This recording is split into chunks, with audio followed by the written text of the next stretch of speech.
ओम नमो भगवते वासुदेवाय नमः। स्वागत है आप सबों का हमारे YouTube चैनल भक्ति से तृप्ति पर। दोस्तों, हर साल चैत्र माह के कृष्ण पक्ष की एकादशी तिथि पर पाप मोचनी एकादशी का व्रत किया जाता है। इस वर्ष पाप मोचनी एकादशी 5 अप्रैल शुक्रवार को है। सनातन धर्म में कहा गया है कि संसार में उत्पन्न होने वाला कोई भी मनुष्य ऐसा नहीं है जिससे जाने अनजाने में कोई पाप नहीं हुआ हो। ईश्वरीय विधान के अनुसार पाप के दंड से बचा जा सकता है अगर पाप मोचनी एकादशी का व्रत किया जाए। धर्मशास्त्रों में एकादशी तिथि को विष्णु स्वरूप माना गया है। इस तिथि को पूजित होने पर संसार के स्वामी सर्वेश्वर श्री हरि संतुष्ट होकर अपने भक्तों के समस्त कष्टों का निवारण करते हैं। बड़े बड़े यज्ञों से भगवान को उतना संतोष नहीं मिलता जितना एकादशी व्रत का अनुष्ठान से होता है। पद्म पुराण के अनुसार जो मनुष्य पाप मोचनी एकादशी का व्रत करते हैं उनका सारा पाप नष्ट हो जाता है। इस व्रत को करने से सहस्त्र गोदान का फल मिलता है। ब्रह्म हत्या, सुवर्ण चोरी, सुरापान और गुरु पत्नी गमन इत्यादि जैसे महान महान पापों से भी इस व्रत को करने से छुटकारा मिल जाता है। अर्थात यह व्रत बहुत ही पुण्यमयी है। इस एकादशी का नाम पाप मोचनी एकादशी कहा गया है क्योंकि यह समस्त पापों का नाश करके मोक्ष की प्राप्ति होती है। इस व्रत को करने से सुख समृद्धि आती है और अंत में वैकुंठ धाम को प्राप्त होता है। पंचांग के अनुसार इस साल 5 अप्रैल 2024 को पाप मोचनी एकादशी मनाई जाएगी। इस दिन जगत के पालनहार विष्णु भगवान और मां लक्ष्मी की पूजा की जाएगी। धार्मिक मान्यताओं के अनुसार पाप मोचनी एकादशी का व्रत रखने से सभी पापों से मुक्ति मिलती है। जाने अनजाने जो भी पाप होती है सबसे मुक्ति मिल जाती है और सुख समृद्धि घर में आती है, सुख सौभाग्य में वृद्धि होती है और मोक्ष की प्राप्ति होती है। इस दिन व्रत के दिन पाप मोचनी एकादशी का व्रत की कथा को पढ़ना या सुनना बहुत ही शुभ माना जाता है। जो स्त्री या पुरुष जो भक्त पाप मोचनी एकादशी का व्रत करते हैं उसको भी और जो नहीं करते हैं उसको भी पाप मोचनी एकादशी व्रत की कथा को अवश्य ही पढ़ना या सुनना चाहिए क्योंकि मान्यता है कि पाप मोचनी एकादशी के व्रत की कथा का पठन या श्रवण करने से सभी पापों से मुक्ति मिलती है, घर में सुख शांति आती है, सुख समृद्धि बढ़ती है और अंत में मोक्ष की प्राप्ति होती है। तो चलिए मैं आपको पाप मोचनी एकादशी व्रत की कथा सुनाती हूँ। कथा को अंत तक जरूर सुनिएगा और चैनल पर नए हैं तो चैनल को सब्सक्राइब कर लीजिएगा। पौराणिक कथा के अनुसार एक बार युधिष्ठिर जी धर्मराज युधिष्ठिर भगवान श्री कृष्ण से पूछे, हे जनार्दन, चैत्र मास के कृष्ण पक्ष की एकादशी का क्या नाम है तथा उसकी विधि क्या है, उसकी कथा क्या है, कृपा कर मुझे सब बतलाइए।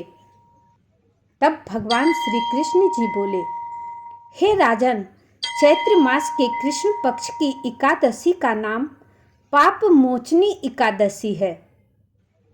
इसके व्रत के प्रभाव से मनुष्य के सभी पापों का नाश होता है।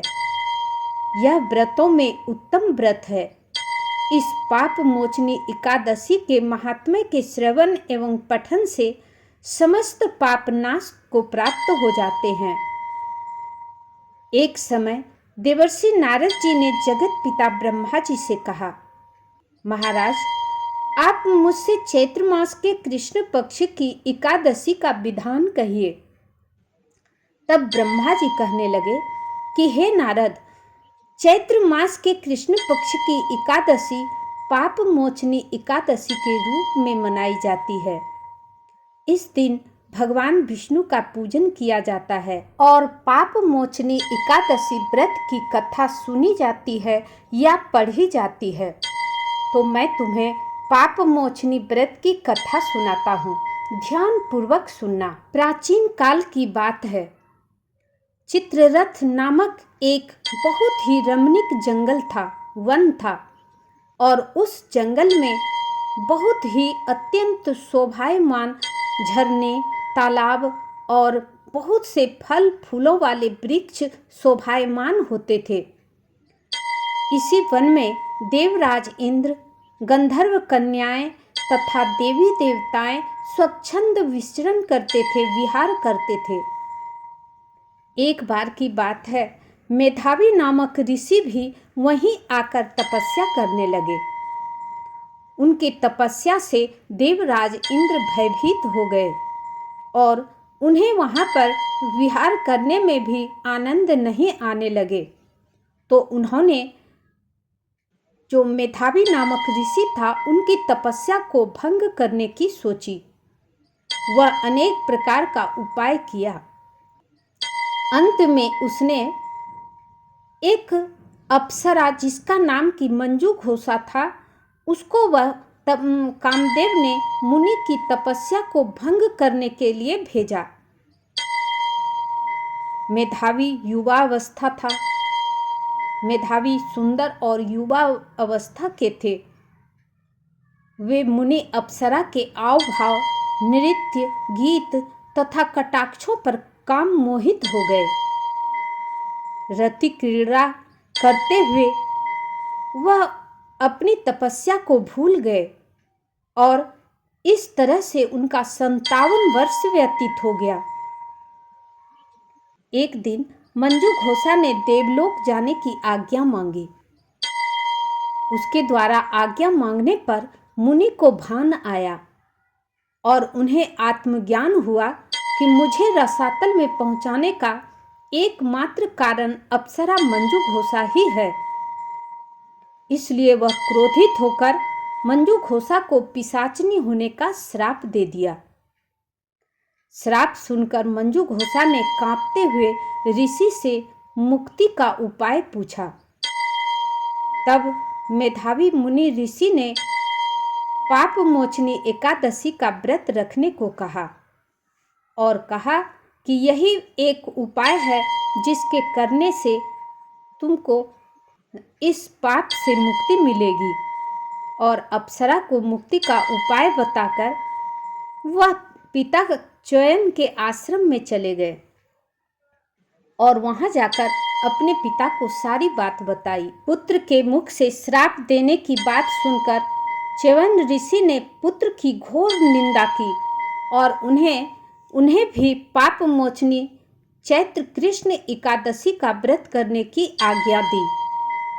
तब व्रत करने पर उन्हें व्रत के प्रभाव से मंजू घोषा अप्सरा पिशाचनी देह से मुक्त होकर देवलोक चली गई और मेधावी का भी सारा पाप नष्ट हो गया और उन्हें भी मोक्ष की प्राप्ति हुई।